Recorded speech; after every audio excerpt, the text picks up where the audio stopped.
Morning. The weather is very different from this time yesterday. For a start, we've got much more cloud around. The result is that it should be warmer.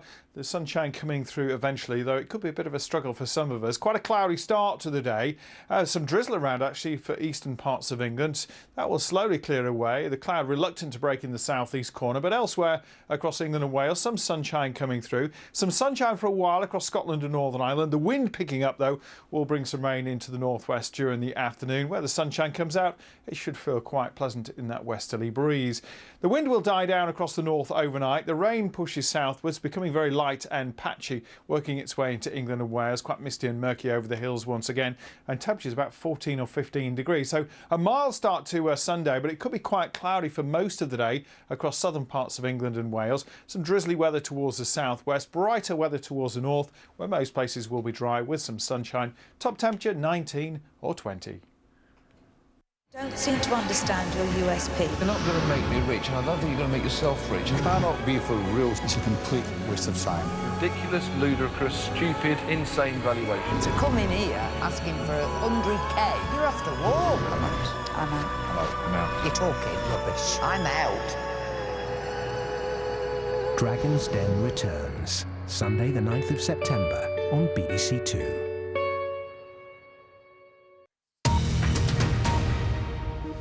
Hello, these are the BBC News headlines with me, Kasia Madeira.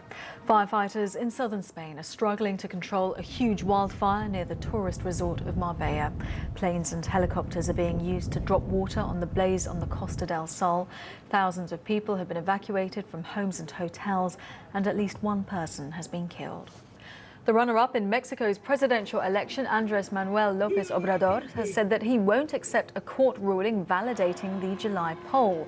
The move came after the Federal Electoral Tribunal officially declared the centre-right candidate, Enrique Peña Nieto, the winner of the election. And the chairman of the US Federal Reserve has described America's economic situation as far from satisfactory. Ben Bernanke told a gathering of central bankers and academics that the Fed would be taking additional steps to promote a stronger recovery, but he did not mention anything specific. Now, the football transfer window has closed across Europe a couple of hours ago with a roundup of the last-minute deals. Here's Mandy Henry.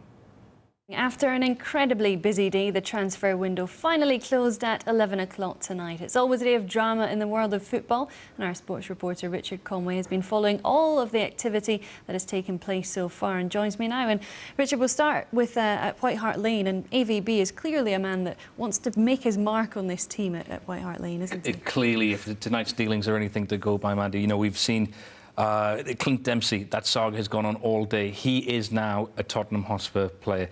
Now that saga has taken us through. This morning he had a fee was agreed with Fulham for Clint Dempsey. The player rejected that deal. He had his heart set on going to Liverpool, is what we were told. Those two clubs, Fulham and Liverpool, failed to agree a fee. That opened the door to Tottenham. He arrived there earlier this evening. A deal in the region of around about £6 million, we think, has been completed, and he now becomes a Tottenham Hotspur player. But that's not the only dealings that he's been doing today, Villas-Boas. We've also seen, of course, Rafael van der Vaart leave for Hamburg. That's freed up some wages, that's freed up some cash as well. Hugo Lloris has come in, the French goalkeeper. That's some rivalry now for Brad Friedel for the #1 position there. And, of course, we've also still talking about João Moutinho, the Porto midfielder, attacking midfielder. He could still come in. There's talk about that. That deal could still be ongoing. Now, I know the deadline has passed. The deadline passed at 11 o'clock. But the rule is that if you submit paperwork to the Premier League showing that a deal is in place, you then get additional time to get through, to rubber stamp it, to sign it off. So we're still waiting to see if that has gone through. If Tottenham pursued that to the bitter end, we will wait and see. That a big deal there. That could be around £22 million, we think, if they've gone that. Now, Moutinho tonight is with his team in the Algarve. They've got a game this weekend for Porto down there. So if it has gone through, it's subject to without the medical, but we'll wait and see on that one. Indeed. And Dimitar Berbatov, a former Spurs man who has moved away from Old Trafford to Fulham. Yeah, he has. Yeah, and again, that's been ongoing. This morning we heard from Sir Alex Ferguson. He was making a little bit of mischief, saying that, oh, is he going to go to Tottenham? Is he going to go to Fulham? We don't know. He's ended up at Fulham. He said that it's a great move for him. It's around about £5 million, we understand. And we heard from him a little earlier today, once he'd signed that deal, and he's happy, he says, to be playing football again. Now I'm here, and I'm delighted to, once again work with Martinho, and I'm expecting, great things. So I just want to enjoy my football once again, play. When I do that, then I do it with a smile on my face. So Dimitar Berbatov speaking there. A huge amount of business taking place throughout the Premier League today. Michael Essien's gone on a year's loan, of course, to Real Madrid. Ben Ayoun, of course, off to West Ham on loan as well. The European champions seem to spend big quite early on in the summer, but it's Manchester City that have spent big today. They have spent big today. When you compare, Maddie, to previous windows and the spending that we've seen from Manchester City, it's almost small beer, but they are significant signings that we've seen today. We've seen Maicon, who's come in, the Brazilian right wing back, he's come in there. Scott Sinclair from Swansea City for around about £6 million. Richard Wright, the goalkeeper, that's quite a surprise move as well for someone that we didn't think would be back at the top end of the Premier League, but he's come in there as well. Maicon, as you can see on your screen there now, he will be playing at right back. He'll give some rivalry there to Pablo Zabaleta. Of course, Michael Richards injured at the moment. When he comes back as well, competition for places at the Etihad, and that's what Roberto Mancini wanted. The big one tonight, though, we're still waiting to hear. Javi Garcia, the Benfica midfielder, around about £16 million that deal could be worth. Again, that's a huge, big deal that we're still waiting to find out. And now we know he is at the Etihad this evening. He is there talking. So the presumption is that those forms have gone through, and we're just waiting to have official confirmation on that. But again, we'll wait to find out if that deal is being completed in time. Well, just time to have a look through the headlines in tomorrow's papers, and no surprise, the big football transfers that have taken place today certainly dominate. And the back page of the Daily Express concentrates on Manchester City's spending spree, and after being worried at the lack of transfer activity at the Etihad Stadium this summer, Roberto Mancini will presumably be happier now that the board have splashed out over £37 million in the final 24 hours of the transfer window. Well, it's tennis that makes the front page of The Independent. They say that Robson makes a racket. That's, of course, referring to Laura Robson's victory over Li Na to reach round 4 at the US Open. A great day for the teenager after her win over Kim Clijsters. And Robson also features on the back page of the Daily Mail, whose headline reads Golden Girls, with Hannah Cockcroft winning Britain's first Paralympic gold on the track in a stunning display that saw her smash the Paralympic record. So the papers just prove it's been a very busy day in sports. That's all from me for now. Back to you. Mandy Henry there. Right, that's it from me. Now on BBC News, it is time for Click. It seems this is happening more often. So what can we invent to help?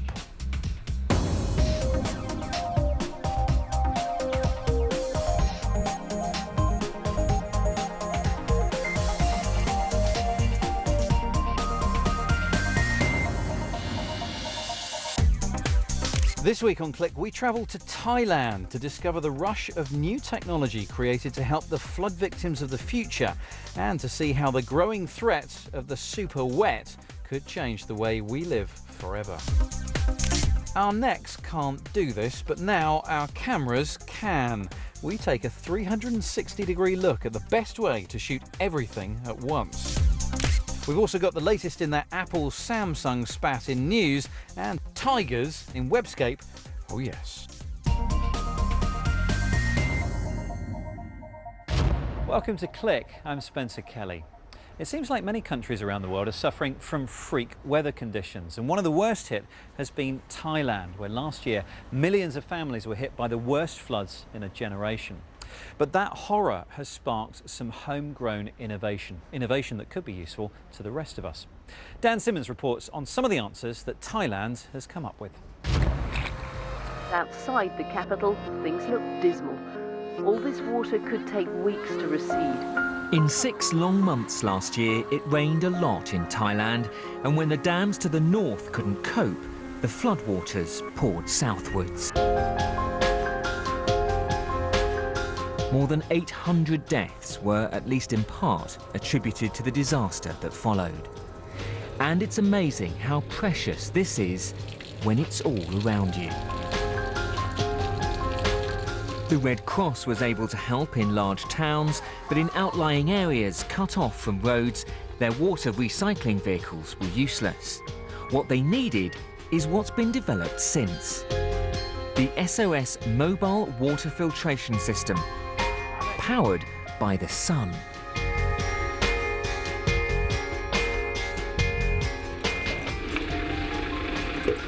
The crucial advance in the 6-phase filtration was in reducing the size of the cylinder. It's covered with nanoparticles of silver, which helps kill bacteria.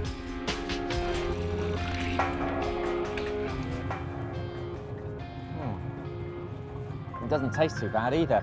This SOS unit can produce about 200 litres of water every hour. That's one of these every 10 seconds. And the idea is that one would be left with an isolated community, perhaps one surrounded by water that they can't drink, and they don't have electricity. Well, they don't need it with the solar panels on the top. And then the Red Cross can simply leave them for 2 or 3 weeks and come back and check they're all okay. But Thailand's cities didn't escape the floods either. At one stage, more than a third of Bangkok was underwater. For large, critical buildings like this hospital, these white walls were built overnight in an effort to save them. Others weren't so lucky. Chao in Nakapin has been living in his home for more than 70 years and told me it was the worst flooding he'd seen. He also says prices for most food doubled. No wonder, as many of the local markets, including this one, were also flooded. Here you can still see the sandbags used in an attempt to protect the market. We asked the caretaker why the gap was in the wall.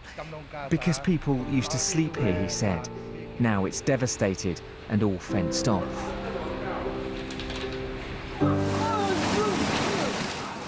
But sandbags have their limits. At Thailand's Nanotech Centre, researchers haven't just been purifying floodwater, they've turned it into a barrier against itself. They're called NSACs, and they can be just as effective as sandbags, but when dry, they're about a 20th of the weight, which makes them much more easy to transport to the areas where they're needed. Inside is a sand and gel mixture designed to absorb water rather than stop it. So when it comes into contact with the liquid, it takes about 5 minutes to swell up to this kind of size and form a natural barrier. There are similar flood sacks around the world, but it costs up high, up to $30 and it's almost impossible to replace the sandbags. That's why we produce the NSAC, which costs around $5 per bag, and it's come to mass production. To scale it up, the cost will be down to $2 only per bag. And how does that compare to a sandbag? It's about twice of the sandbag, but it will be reusable.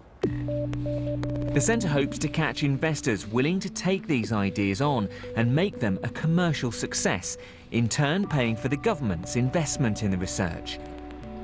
When people look at technology centres, research centres, they look at the ivory towers that are doing nothing, not related to their life.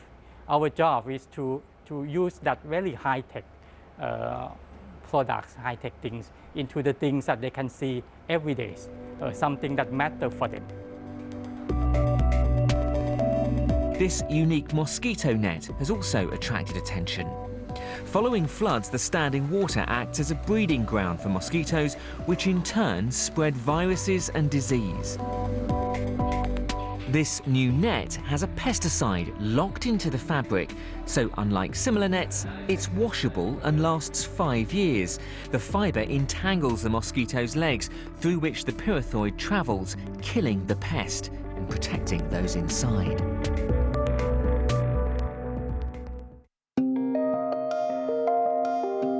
Whilst all these innovations by the Nanotech Centre have been developed in the past year specifically to cope with the effects of floods, others are working hard to find a feasible solution to the problem on a much grander scale. Architects here are designing amphibious homes, living spaces that can adapt to water levels and help us coexist happily with nature. These tall houses are inspired by both stilts and rafts, with a flotation device just underneath the flooring, so when the water comes in, the house goes up, but still stays in the same postcode. Floating houses are already up and running in the Netherlands, a nation which has dealt with unpredictable sea levels for centuries. But in Thailand, they've even applied the idea to luxury sea resorts. And then there's this grand design from Bangkok-based architects S plus PBA of a complete floating city. Their design is based on the idea of a connected community, with numerous floating streets acting as passageways between ocean-top neighbourhoods. With Bangkok, among other cities, predicted to sink below sea level over the next 100 years, and increasingly unpredictable weather, these virtual visions may offer a flood-free future.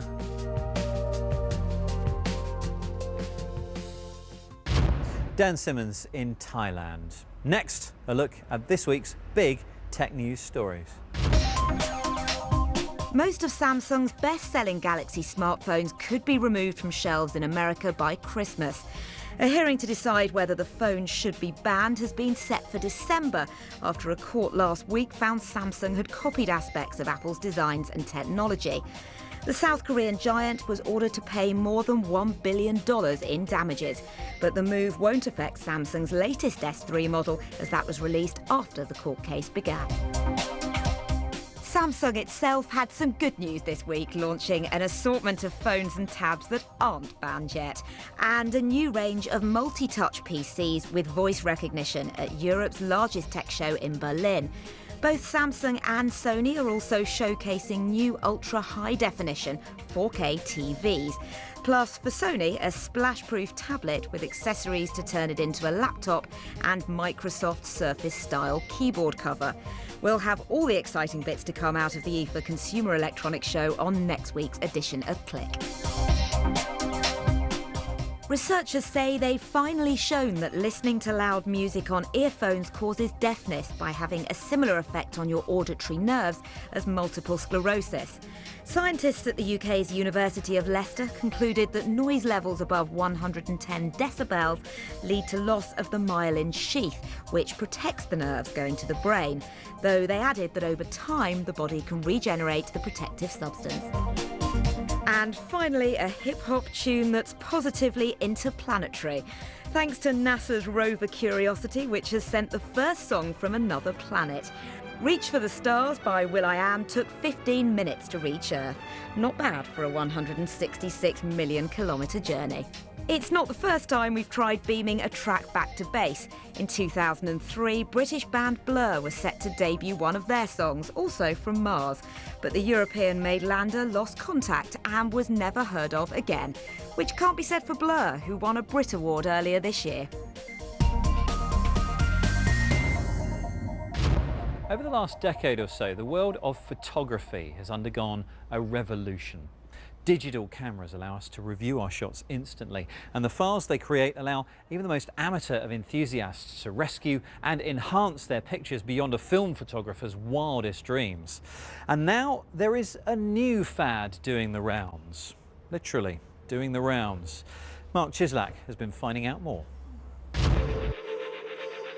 The digital camera and mobile phone have made photographers of all of us film a thing of the past. The physical photo album now seems like a quaint 20th century notion, replaced by digital photo frames and even giant 3-metre display walls like this one.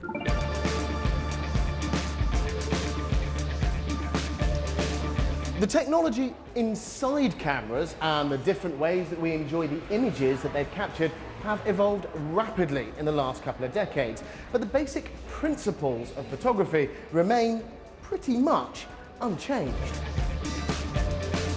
The camera has always captured a specific thing that the photographer is looking at, but it's now possible to get a much bigger picture, and I don't just mean a wider angle. It's now possible to capture every single thing that surrounds the camera. Cameras which can take a 360-degree image can be found in a wide variety of different places, from Google Street View, which made use of specially adapted cars fitted with 9 cameras which stitched together images to create panoramas, or the Yellowbird system, which we featured on Click in 2009. This made use of 6 divided lens cameras to capture video, although the user had to wear a not exactly flattering or portable backpack to accommodate the kit. NASA's even got in on the act, photographing its own 360-degree images of the surface of Mars via its 1-ton Mars rover, Curiosity. A bit closer to home, and some digital cameras and smartphones have been able to take panoramic images for quite a few years now. And then you've got apps like Photosynth, which allow a user to take a number of different stills, which are then digitally stitched together to create a photo patchwork. However, all of these methods involve piecing together several different still images to create a panorama. But for aspirant digital David Baileys, there are now a couple of dedicated attachments which can create complete 360-degree images in just one shot. This is the Bubble Pix for the iPhone. Comes with its own sleeve, and the device just fits over the phone's own camera.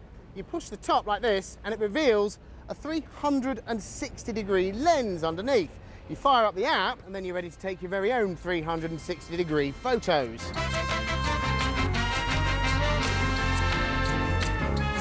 The stalk on the Bubble Scope houses a spherical mirror. This, combined with some corrective optics and a second angled mirror, bounces the captured image straight into the phone's camera lens. The image it captures looks a bit like a wheel or a fat tyre, but the Bubble Pix app then unwraps this image, allowing the user to simply swipe around the panorama. This device isn't just restricted to taking still images. Slide the phone into video and you can capture moving pictures too. And while the panorama feature works really quite well, the quality of the image that it captures isn't exactly what you'd call high definition. Ooh. Once a panorama's been created, video and stills can be uploaded and shared via the Bubble Pix app and website. The Bubble Scope itself costs about £69. So this is another attachment for the iPhone called the Kagetto, and it works on the same principles as the Bubble Pix, although the case housing that it has for your phone doesn't cover the entire phone, and because it lacks the same stalk that the previous device had, you're not afforded the same degree of movement. However, it still manages to capture panoramas really quite well, and while the idea behind this technology is really quite interesting, image quality is still something of a letdown. The Kagetto currently retails for about $49 in the US, and there are plans afoot to launch versions of both of these devices for Android as well as iPhone. Now, if digital photography leaves you a little bit cold, then this camera, the Spinner 360, might be a little bit more of your thing. It uses 35mm film, it's neither small nor discreet, but it has a novel, if lo-fi solution to generating 360-degree images. However, good luck in finding somewhere which can develop the really long photo panoramas this camera produces. Mark Chislak trying to get his head around 360-degree photography. Now, we hear a lot of talk about how technology can change the world, but can the social web really play any meaningful role in helping to save species from extinction? Well, Kate Russell's been looking at a website which wants to help India's dwindling tiger population. Here's Webscape.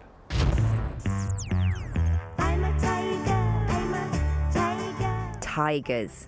Beautiful, majestic, powerful, and in terrible danger of extinction. There are less than 1,800 left in India, and TigerNation.org wants to recruit you and me to help protect them.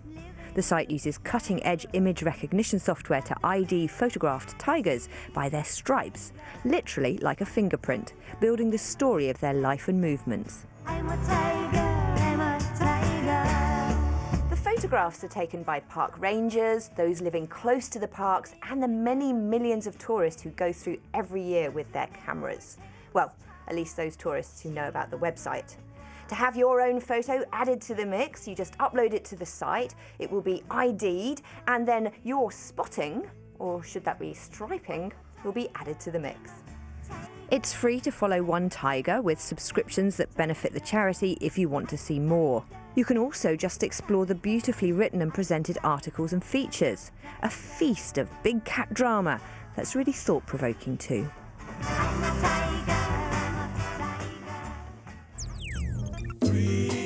The web is a great place to discover new music, and there are interesting new recommendation engines being rolled out all the time.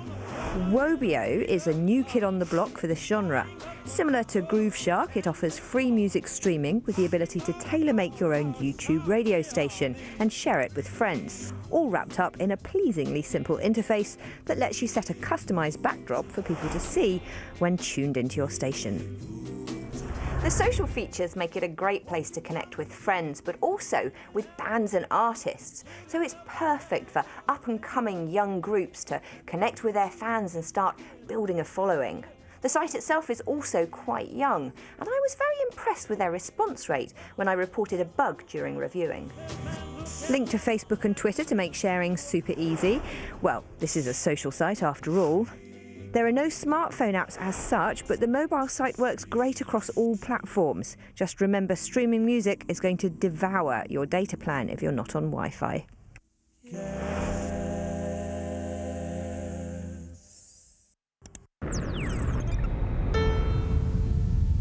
a god-awful small affair. If you enjoyed looking at Mark's 360 vistas, I have one for you now that is out of this world. With the first high-definition photos now coming back from Mars, take a look around the surface of the red planet at 360cities.net. Head to Editor's Picks and scroll down for the Martian Solar Day 2. OK, it's not a 360 city as such, but it is pretty amazing, and you can use the embed code to put a little piece of the galaxy on your own website or blog. Is there life on Mars?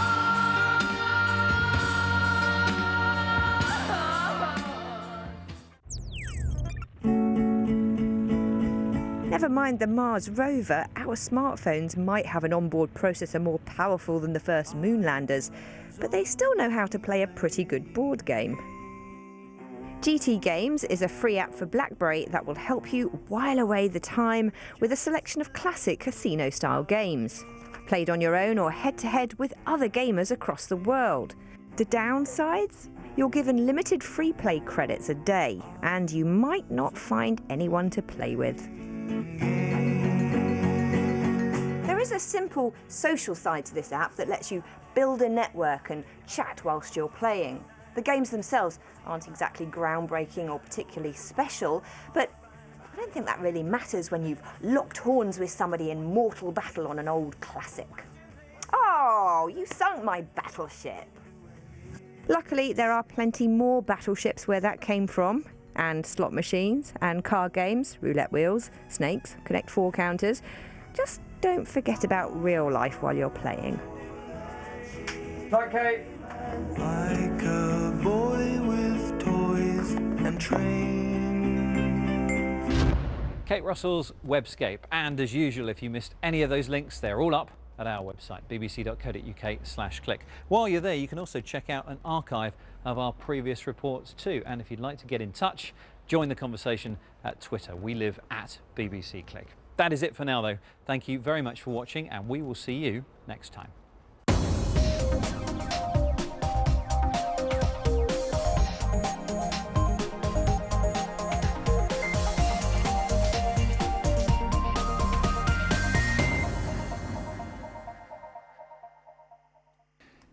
Hello there. This time yesterday there was a touch of frost around, so it's very much milder right now. A lot of cloud around though. Some sunshine will be coming through eventually, and it should lift the temperatures a little bit higher than yesterday. Quite a grey start, quite a cloudy start. Not a great deal of sunshine at 9 o'clock in the morning. North, nothing particularly heavy just yet. But as the wind picks up through the day, touching gale force in the northwest of Scotland, so we'll see rain pushing into western Scotland and Northern Ireland. England and Wales, well, gradually brightening up. Probably the best of the sunshine and the temperatures likely to be in the Midlands, looking at the low 20s or so. It's going to take a while for the sunshine to come through in the southeast corner of England. Now, during the evening and overnight, well, the winds will gradually fade away. We will see this rain, very light and patchy overnight, pushing southwards away from Scotland and Northern Ireland into England and Wales. Some mist and some hill fog, and temperatures holding at 14 or 15 degrees. So a mild start, but for most of Sunday, southern England and South Wales will be cloudy. Drizzly weather retreating towards the southwest. As you head further north, it should be brighter, some sunshine coming through, and many places will be dry. Top temperature 19 or 20. Know York mobster Frankie the Fixer is relocating. It ain't safe around here no more. I'm thinking Lilyhammer. But some things get lost in translation. The sheephead. It's my dinner. You want me to call the police? Maybe you do things differently here. Some things don't. Let's go take care of a little business, huh?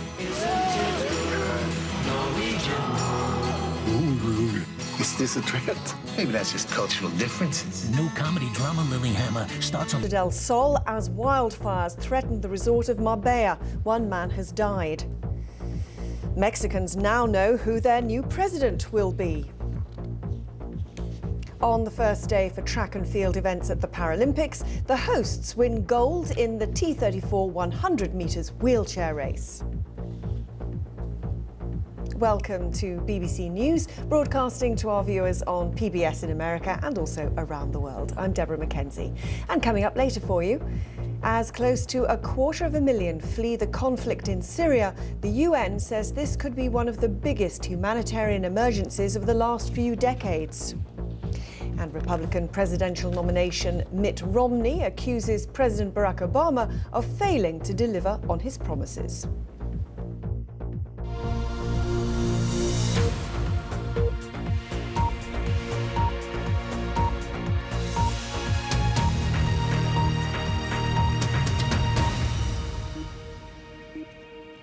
Hello.